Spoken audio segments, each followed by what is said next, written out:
Morning sir, good morning. ओहो लु लु बेचर लु नमस्कार है सर नमस्कार। अनि सर आज तपाईँ बिहानै उठेर पुरै एक्सर्साइजमा व्यस्त हुनुहुन्छ त? हजुर प्राय गर्छु सर सम्भव भएसम्म समयले दिएसम्म। अब मर्निङ वाक त त्यति धेरै होइन कि हल्का तपाईँको चाहिँ यसो बिहान चाहिँ वार्मअपको लागि पनि निक्लिन्छु प्राय। आज तपाईँसँग यो वार्मअप गरिरहेको बेलामा बोल्ने मौका मिल्यो। खुसी लागिरहेछ सर। हजुर सर, अनि एक्सर्साइजहरू तपाईँ कुन कुन एक्सर्साइजहरू गर्नुहुन्छ अथवा बिहान उठ्ने बित्तिकै कति घन्टा एक्सर्साइजमा तपाईँ लाग्नुहुन्छ र एक्सर्साइजका फाइदाहरू के हुन् सर?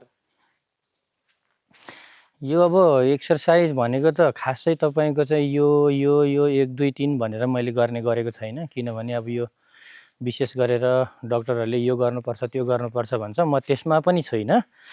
मात्रै कुरा के हो भन्दाखेरि हामी राति सुत्दाखेरि हाम्रो शरीर जुन ढङ्गले तपाईँको जुन हाम्रो बिस्तारामा पल्टेर हामी सुतिरहेको हुन्छौँ, त्यस्तो हुँदाखेरि चाहिँ हाम्रो शरीर चाहिँ तपाईँको केही हाम्रो शरीरको भाग चाहिँ पेसमा पर्ने, गरम ज्यानले थिच्ने, केही चाहिँ तपाईँको चाहिँ सहज ढङ्गले बस्ने। त्यसो भएको कारणले त्यो ब्यालेन्स नमिलाएको अवस्थामा चाहिँ मर्निङ टाइममा जुरुक्क उठेर हल्का तपाईँको चाहिँ जगिङ गर्दै वार्मअप गऱ्यौँ भने यसो ज्यान यसो गयो भने अनि त्यो शरीर चाहिँ फेरि तपाईँको चाहिँ पहिलाकै उसमा चाहिँ जुन तपाईँको चाहिँ शरीर चाहिँ ब्यालेन्स मिलेर आउँछ। त्यही नै हो। अनि मर्निङ वाक त प्राय गर्दाखेरि त अब स्वास्थ्यको लागि पनि राम्रो भन्छ, फ्रेसनेस हुन्छ। त्यसो भएको कारणले गर्दा प्राय तपाईँको अलिअलि गरेको यसमा खासै मैले यो गर्छु त्यो गर्छु यो गर्नुपर्छ भनेर जुन मैले भन्नुभन्दा नि यो मेरो लागि प्राय म रेगुलरै गरिरहेको हुन्छु। तर खासै यसमा चाहिँ यो नै गर्नुपर्छ त्यो नै गर्नुपर्छ भन्ने भएन। तपाईँले शरीरलाई चाहिँ जस्तो लेफ्ट राइट भयो, अनि तपाईँको चाहिँ यसरी गोडा छुने यो माथि यो जुन योहरू चाहिँ तपाईँले धेरै तपाईँको चाहिँ नियममा भन्दाखेरि पनि तपाईँको कस्तो तपाईँलाई कसरी लाग्छ त्यसरी नै कमसेकम तपाईँको आधी घन्टा 15 मिनटदेखि आधी घन्टासम्म होइन, कमसेकम 150 मिटर चाहिँ तपाईँको हल्का ठाउँ नभए पनि जगिङ गरेर आएर चाहिँ त्यसरी वार्मअप गर्नुभयो भने चाहिँ शरीरको स्फूर्ति राम्रो हुन्छ। तपाईँले सोचेका कुराहरू जुन तपाईँ कुन कामको लागि अगाडि बढिराख्नु भएको छ त्यो काम पनि तपाईँलाई काम गर्नलाई सहज हुन्छ अनि रिफ्रेस हुन्छ। त्यतिको लागि मात्रै हो। शरीरको स्फूर्ति बढाउने कुरा त हामीलाई थाहा छँदैछ। र अब यही एक्सर्साइज गर्नुपर्छ, त्यही गर्नुपर्छ, त्यो एक्सर्साइज गर्दा मात्र राम्रो हुन्छ भन्ने चाहिँ मलाई लाग्दैन। किनभने म यो अब एक्सर्साइजको खासै त्यस्तो विज्ञता त परिन, तैपनि मात्रै बिहान रिफ्रेस हुनको लागि गर्छु सर म त। अनि सर बिहान रिफ्रेस हुनको लागि त गर्नुहुँदो रहेछ। तपाईँ बिहान कति बजे उठ्नुहुन्छ सर? लगभग मेरो चाहिँ सुताइ अब बिहान कति बजे उठ्ने भन्दा नि बेलुका कति बजे सुत्ने भन्ने हुन्छ।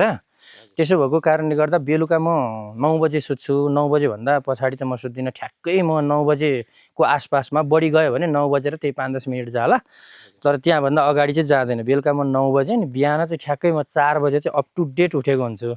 तपाईँको 3 बजे उठ्न चाहिँ, तर पनि अलिकति सुत्नुपर्छ भन्ने लागेर हो, अलिकति शरीर अल्छी भएर पनि होला। 4 बजे चाहिँ म प्राय उठिरहेकै हुन्छु सर। अनि सर खानामा कस्ता कुराहरू खाँदा राम्रो होला यो शरीरको लागि? अनि एक्सर्साइज गर्नको लागि त मैले सुनेको छु डाइट खानुपर्छ भनेर। अनि के डाइट नखाने मान्छेले नि एक्सर्साइज गर्न सक्दैन सर? होइन, तपाईँको एक्सर्साइज त जसले पनि गर्न सक्छ। सकिन्जेल खानापिनाहरूको चाहिँ ब्यालेन्स मिलाउनुपर्छ र फेरि डक्टरी खानाहरू बढी ब्यालेन्स मिलाएर खाँदा नि शरीर चाहिँ कमजोर हुने सम्भावना हुन्छ। विशेष गरेर एन्टिबायोटिकहरू ठुल्ठुलो एमजीको औषधिहरू खाइरहेको हुन्छ, तर उसले जुन शरीरलाई चाहिने ताकतिलो चिजहरू चाहिँ खाइरहेको हुँदैन नि त। त्यसो भएको कारणले गर्दाखेरि अलिकति विकनेसेस भन्ने चाहिँ आउने गर्छ। तैपनि त्यस्तो चाहिँ लाग्दैन। तर पनि हामीले चाहिँ तपाईँको खानाको ब्यालेन्स चाहिँ विशेष गरेर खानै पर्छ, बनाउनै पर्छ भन्ने लाग्छ। अब हामीले पनि त्यही डक्टरहरूले गरेको कुराहरू नै सुन्ने त हो। त्यसो भएको हुनाले जहाँसम्म लाग्छ खानाको त अब ब्यालेन्स बनाएर खानै पर्ने हुन्छ। अब त्यो खाना अन्तर्गत चाहिँ अब मैले चाहिँ प्रयोग गर्ने एउटा डक्टरले भनेको छ, बट मलाई उसको नाम त अहिले मैले ठ्याक्कै बिर्सिहालेँ। जस्तो शरीरको मोटोपन घटाउनको लागि चाहिँ म आफै, मेरो पेट छ, त्यसको जुन आफूलाई समस्या छ त्यही कुराहरू चाहिँ तपाईँको चाहिँ जुन युट्युबमा हेऱ्यो भने, एउटा भिडियो हेऱ्यो भने अर्को जुन तपाईँको जुन ट्रेन्डिङको भिडियोहरूसम्म, तपाईँको जुन ट्रेन्डिङमा भइरहेको भिडियोहरूसम्मको चाहिँ नोटिफिकेसन आइरहेको हुँदो रहेछ। त्यसो भए चाहिँ मैले हेर्दाखेरि बट मलाई ठ्याक्कै तपाईँको नाम आएन उहाँ डक्टर साहबको। उहाँले चाहिँ के भन्नुभएको छ भने जुन एउटा मोटोपन घटाउने, शरीरको स्फूर्ति बढाउने, एकदम स्लिमनेस आउनको लागि चाहिँ हामीले खाना खाँदाखेरि तपाईँको जुन सब्जी चाहिँ नटुटाउने, जुन खानामा नि साग बिनाको खाना र साग र सलाद बिनाको खाना चाहिँ हामीले नटुटाउने। अनि साग र सलादको खाना नटुटाइसके पछाडि फेरि खाने बेलामा पनि हामी के गर्छौँ त भन्दाखेरि उहाँ डाक्टर साहबको अनुसार है खाना चाहिँ तपाईँको के छ भने हामी टनक्क मासु भात खान्छौँ 1.5-2 केजी टनक्क खाइदिइसके पछाडि चाहिँ अन्तिममा चाहिँ तपाईँको हामीले साग सलाद खाने गर्दछौँ कि त्यो चाहिँ तपाईँको चाहिँ जुन ब्याड वर्क हो अरे भनेर भन्नुभएको छ उहाँ डाक्टर साहबले चाहिँ। किनभने अब जुन खाना खाँदाखेरि चाहिँ सबभन्दा पहिला चाहिँ हामीले चाहिँ तपाईँको त्यो सलाद अनि साग चाहिँ पहिला नै खाइदिनु रे। पहिला नै त्यो खाइसकिदिसकेपछि चाहिँ जुन तपाईँको ग्यास्ट्रिकपनाको जुन त्यो ग्यास्ट्रिक चाहिँ एब्जर्ब हुन दिँदैन रे। अनि शरीरको सारा पाचन प्रणाली चाहिँ सहजै पचाउन सक्छ। त्यस पछाडि चाहिँ खाना खायो भने चाहिँ अलिकति तपाईँको मोटोपन घट्छ, तपाईँको पेट देखे पनि तपाईँलाई सजिलोपन हुन्छ भन्थ्यो। त्यो चाहिँ ठ्याक्कै ममा लागु भयो सर। मैले खाना चाहिँ त्यसो गरेर अहिले म सागहरू सलादहरू भयो कि म अगाडि खाइदिन्छु। थालमा सँगै हो, फेरि अगाडि भनेको फेरि 5-10 मिनट आधी घन्टा अगाडि होइन, थालमा सँगै आएको साग र सलाद छ भने पहिला त्यो खाइदिने अनि त्यसपछि खाना चाहिँ तपाईँको चाहिँ खाइदिने। त्यसो गरेपछि चाहिँ पाचन प्रणालीले सक्रिय रूपमा चाहिँ तपाईँको काम गर्न पाउँछ र तपाईँको चाहिँ वेट बिस्तारै बिस्तारै घट्ने काम हुन्छ र तपाईँको वेट नघटे पनि तपाईँको चाहिँ पेट चाहिँ एकदम सहज रूपमा चाहिँ तपाईँको क्रिया गर्न सक्ने हुन्छ दिनभरि भन्ने उहाँ डाक्टर साहबले भन्नुहुन्थ्यो। मैले चाहिँ अहिले त्यही नै गरिरहेको छु सर। सर यो खाना चाहिँ जस्तै अब हजुरले के गर्नुहुन्छ थाहा भएन, मान्छेले एक सागै खाना खान छोड्छ अरे पेट लाग्यो भनेर, अनि एक साग खाने एक साग नखाने दिनको, अनि त्यस्तो कुरो पो सुन्नमा आएको छ। के हो सर, एक साग नखाँदा पेट घट्छ र? त्यो चाहिँ तपाईँको के हो भने सकिन्जेल बेलुका हाम्रो काम हुँदैन। बेलुका हाम्रो सुत्ने बेलामा खाना खाने सुत्ने नै हो, काम हुँदैन। तर बिहान जति खाना खान्छौँ त्यही खानाले दिनभरि हामी काम गर्न सक्छौँ। बेलुका हामी त्यही खाना खान्छौँ सुत्छौँ, हामीसँग खासै काम हुँदैन। त्यो कारणले गर्दा पनि बेलुकाको टाइममा खाना नखानु भनेको हो जस्तो लाग्छ मलाई चाहिँ। अनि अर्को तपाईँको कुरा के छ भने जुन हामीले खाना भन्ने बित्तिकै, हामीले भुजा भन्ने बित्तिकै हामीले चाहिँ जुन राइस हो, खाना हो, तपाईँको चाहिँ चामलको भात हो नेपालीमा टिपिकल भन्दाखेरि।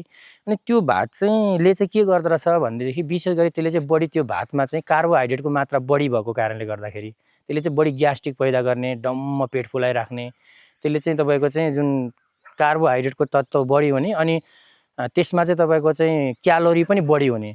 जुन राइसमा खानामा तपाईँको क्यालोरी हुने। अनि हामीलाई पेट घटाउनुपर्छ, हाम्रो पेट सही ठाउँमा राख्नुको लागि त हामीले त एकदम म्याक्सिमम कम क्यालोरीयुक्त खानेकुरा खानु पऱ्यो नि। कम क्यालोरीयुक्त खानेकुरा खाने सन्दर्भमा चाहिँ खानामा बढी तपाईँको क्यालोरी हुन्छ र कार्बोहाइड्रेट हुन्छ। त्यसो भएको कारणले गर्दाखेरि कम क्यालोरीयुक्त खानेकुरा खाँदा चाहिँ पेट घट्दै जान्छ भन्ने हिसाबमा चाहिँ जुन बेलुकाको टाइममा खाना नखाने भनेको मतलब अरू चिज नखाने भन्ने होइन। जस्तो फलफुल खाने, जुन फलफुलले चाहिँ तपाईँको चाहिँ जति पनि प्रायः हरेक फलफुलले चाहिँ तपाईँको हाम्रो पेटको जुन आन्द्रा सफा गरेर जान्छ भन्ने कुरा छ, त्यो हो नै। त्यसो भएको कारणले गर्दा बेलुका रोटीहरू हल्का खाइदिने, तपाईँको डेन्स तपाईँको फुडहरू नखाने के, अलिकति शरीरलाई एब्जर्ब गर्न गाह्रो हुने एकदम डेन्स फुडहरू चाहिँ तपाईँको खानेकुराहरू नखाने भनेको हो मात्रै हो। सकिन्जेल नखाएर, खाना नखाएर फेरि ठ्याक्कै तपाईँको फास्टिङ बसे जस्तै बस्ने भन्ने चाहिँ होइन। त्यसमा चाहिँ अलिकति बढी क्यालोरी भएको कारणले गर्दा हो हाम्रो शरीर ठिकमा राख्नुको लागि चाहिँ तपाईँको कम क्यालोरीयुक्त खानेकुरा खानुपर्छ भन्ने कुरा हो। जस्तो उहाँ डाक्टर साहबले के पनि भन्नुभएको थियो भने जस्तो कम क्यालोरीयुक्त खाना बिहान उठेर होइन, एउटा तपाईँको चाहिँ मान्छेले चिया र तपाईँको चाहिँ एउटा बिस्कुट खान्छ भने उसले 500 भन्दा बढी क्यालोरी खायो अरे के। अनि उसको चाहिँ पेट ठुलो भयो, उसको चाहिँ तपाईँको चाहिँ पेट ठुलो भयो अनि तपाईँको 500 भन्दा प्लस बढी तपाईँको क्यालोरी हुन्छ अरे। अनि उहाँले चाहिँ के भन्नुभएको छ भने बरु बिहान 2-3टा अन्डा खाइदिने, उसिनेको अन्डा खाइदिने, त्यसमा चाहिँ 250 भन्दा तपाईँको बढी हुँदैन क्यालोरी, कम हुने। अनि त्यो चाहिँ तपाईँको त्यो अन्डा चाहिँ अन्डा तपाईँले 3टा अथवा 2टा अन्डा खानुभयो भने चाहिँ तपाईँलाई 1-2 बजीसम्म भोक लाग्दैन, त्यसले काम गर्यो, तपाईँको पेट ठिकमा भयो।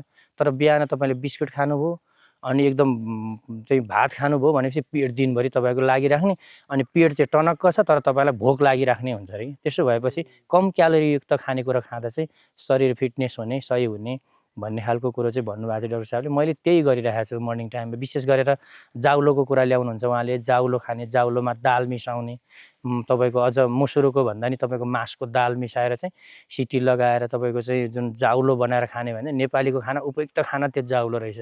त्यसले चाहिँ एकदमै सहज रूपमा चाहिँ क्रिया गर्ने, त्यसमा एकदम कम चाहिँ तपाईँको क्यालोरी हुने गर्दो रहेछ क्या। त्यही भएर पनि त्यसमा चाहिँ बढी कार्बोहाइड्रेटको मात्रा नहुने भएको कारणले गर्दाखेरि सहज हुँदो रहेछ सर। हस् सर, धन्यवाद। तपाईँले धेरै एकदम राम्रो खालको इन्फर्मेसन दिनुभयो स्वास्थ्यको लागि। स्वास्थ्यको लागि चाहिँ जस्तै अब एक्सर्साइज गर्नुपर्ने, खानामा पनि हामीले ध्यान दिनुपर्ने कुराहरू चाहिँ एकदम सरल ढङ्गबाट राखिदिनु भयो। धेरै धेरै धन्यवाद। ल थ्याङ्क यू सर। अब यस्तै छ, अब खासै कुनै पनि यो चाहिँ विषयमा मैले विज्ञता त हासिल गरेको होइन। मेरो अब जुन फिगर, जुन शरीर हजुरले देखाउनु भएको छ, अहिले स्क्रिनमा छु होइन, तैपनि अब जुन चाहिँ मलाई अलिक असहज भएको थियो, म पहिला पनि खाना बिहान र बेलुका टनक्क दबाउने हो, बस्ने हो, खाने हो, यस्तै गर्दाखेरि कहिलेकाहीँ चाहिँ तपाईँको साथी सङ्गीहरूसँग भेट्दाखेरि फोटोहरू खिच्दा कुनै पार्टीहरूमा जाँदाखेरि कत्रो ठुलो पेट है भनेर तपाईँको चाहिँ मान्छेहरूले चाहिँ कुरा गर्ने, त्यसो भएको कारणले गर्दा एनी हाउ मलाई पेट घटाउनु थियो, मलाई अप्ठ्यारो स्थिति थियो। अनि त्यसो भएको कारणले गर्दाखेरि पनि मैले चाहिँ कतिपय कुराहरूलाई चाहिँ जुन कुरालाई मैले रिफ्रेन्सको रूपमा लिएँ कि सर, मैले युट्युब हेरेँ, किताबहरू हेरेँ, जति पनि तपाईँको जुन एउटा रिफ्रेसको रूपमा, तपाईँको रेफरेन्सको रूपमा हेर्दै हेर्दै जाँदा चाहिँ मैले अनुभूत गरेको जुन मलाई आपत परिराखेको छ, त्यही भएको कारणले गर्दा मैले अनुभूत गरेको चिज, त्यो अनुभूत गरेको भएको कारणले गर्दाखेरि चाहिँ मैले खोजेको यसमा कुनै मेरो विज्ञता होइन। कहिले युट्युब हेर्छु, कहिले तपाईँको किताब पढ्छु, कसरी चाहिँ तपाईँको शरीर चाहिँ स्फूर्ति आउने सही हुन्छ, कसरी घटाउन सकिन्छ, यो कुरा मात्रै हो। ओहो लाग्छ हजुरलाई।